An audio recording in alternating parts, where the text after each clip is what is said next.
Hi കൂട്ടുകാർ, അസ്സലാമു അലൈക്കും വറഹ്മത്തുള്ളാഹി തആല വബറകാതുഹു.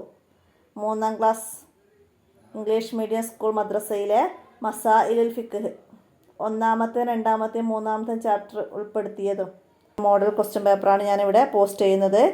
നമുക്ക് ചോദ്യത്തിലേക്ക് കടക്കാം. ബിസ്മില്ലാഹിർ റഹ്മാനിർ റഹീം. കോളത്തിൽ ശരി അടയാളപ്പെടുത്താനാണ്. അശുദ്ധി എത്ര വിധം? അശുദ്ധി എത്ര വിധമാണ്? 2, 4, 5 ഓപ്ഷൻ ഉണ്ട്. അപ്പോൾ അശുദ്ധി 2 വിധമാണ്. അശുദ്ധിയിൽ നിന്ന് ശുദ്ധി വരുത്തുക നമ്മൾ പഠിച്ചിട്ടുണ്ടല്ലേ. അടുത്തത് എന്താണ്? ഒളു ചെയ്യാൻ പറ്റുന്ന വെള്ളം ഏതാണ്? ഇവിടെ കടൽ വെള്ളം, നാരങ്ങാ വെള്ളം, നജസായ വെള്ളം. ഏത് വെള്ളമാണ്? കടൽ വെള്ളമാണ്. അതാണ് തൊഹൂറായ വെള്ളം. നാരങ്ങാ വെള്ളം തോഹിറായ വെള്ളം, നജസായ വെള്ളം എന്ന് പറഞ്ഞാൽ മുത്തനജിസ്. അപ്പോൾ അതൊന്നും ഒളു ചെയ്യാൻ പറ്റൂല, മനസ്സിലാക്കുക. അപ്പോൾ കടൽ വെള്ളമാണ് ഇവിടെ ശരി. ഒളുവിൻ്റെ ഷർത്തുകൾ. ഒളുവിൻ്റെ ഷർത്തുകൾ എത്രയാണ്? ഒളുവിൻ്റെ ഷർത്തുകൾ 5 ആണ്. അപ്പോൾ 5 എന്നത് ശരിയപ്പെടുത്താം. ഒളുവിൻ്റെ ഫർളുകൾ 6. അടുത്തത് 4-മത്തത്. അശുദ്ധിയിൽ നിന്നും നജസിൽ നിന്നും ശുദ്ധിയാവൽ നിസ്കാരത്തിൻ്റെ എന്താണ്? ഫർള്, സുന്നത്ത്, ഷർത്ത്. എന്താണ്? അശുദ്ധിയിൽ നിന്ന് ശുദ്ധി വരുത്തൽ നിസ്കാരത്തിൻ്റെ ഷർത്താണ്, മനസ്സിലാക്കുക. ഇനി ഇവിടെ നമുക്ക് ചേരുംപടി ചേർക്കാൻ തന്നത് എന്താണ്? ഷത്തർ. ഷത്തർ എന്ന് പറഞ്ഞാൽ പകുതി. ഷത്തർ എന്ന് പറഞ്ഞാൽ പകുതി എന്നാണ്.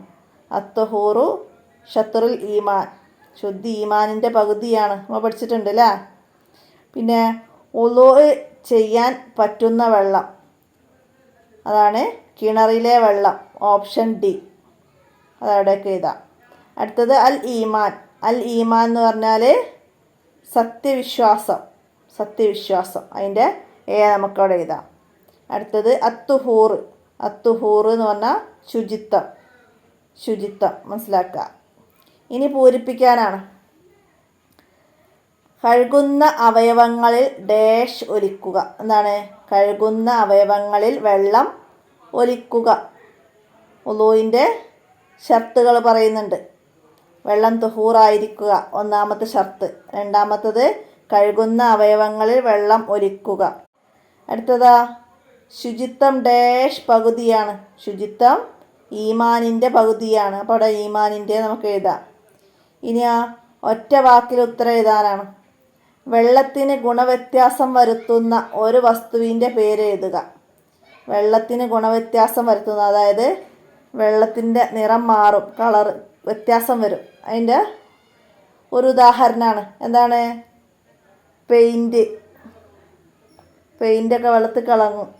ചായം, കളറ്. അപ്പോൾ അതൊക്കെ അതിലേതെങ്കിലും ഒന്ന് എഴുതാം. പിന്നെ വെള്ളം ചേരുന്നതിനെ തടയുന്ന ഒരു വസ്തുവിൻ്റെ പേര്. പശ, ചക്കപ്പശ. അതൊക്കെ അതിൻ്റെ ഉദാഹരണമായിട്ട് എഴുതാം. അടുത്തതാ പുഴയിലെ വെള്ളം കൊണ്ട് ഉളൂ സഹിയാകുമോ? പുഴയിലെ വെള്ളം തുഹൂറാണ്, അതുകൊണ്ട് ഉളൂ സഹീഹാകും. അപ്പോൾ സഹീഹാകും എന്ന് എഴുതാം. അടുത്തത് ഇനി ഒറ്റ വാചകത്തിൽ ഉത്തരം എഴുതാനാണ്. എവിടെയെല്ലാം ശുദ്ധി വേണം? എവിടെയെല്ലാം ശുദ്ധി വേണം? വീടും പരിസരവും സ്ഥലവും വസ്ത്രവും ഒക്കെ ശുദ്ധി വേണം, മനസ്സിലാക്കുക.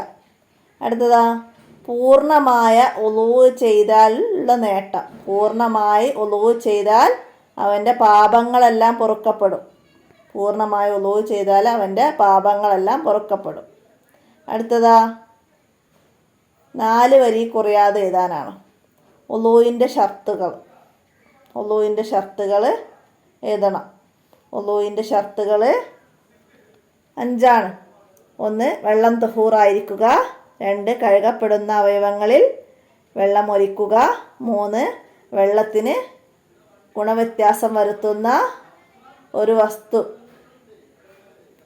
ശരീരത്തിലില്ലാതിരിക്കുക. വെള്ളം ചേരുന്നതിനെ തടയുന്ന പെയിൻറ്റ് പോലുള്ളത് ശരീരത്തിലില്ലാതിരിക്കുക. അപ്പം അത് 4 എഴുതാം. 5 എന്താണ്? നിരക്കാത്ത മൂത്രസ്രാവം പോലെയുള്ള രോഗമുള്ളവർക്ക് നിസ്കാരത്തിൻ്റെ സമയമാവുക. അപ്പോൾ അത്രയും കാര്യങ്ങൾ എഴുതി നമുക്കത് കംപ്ലീറ്റ് ആക്കി കൊടുക്കാം.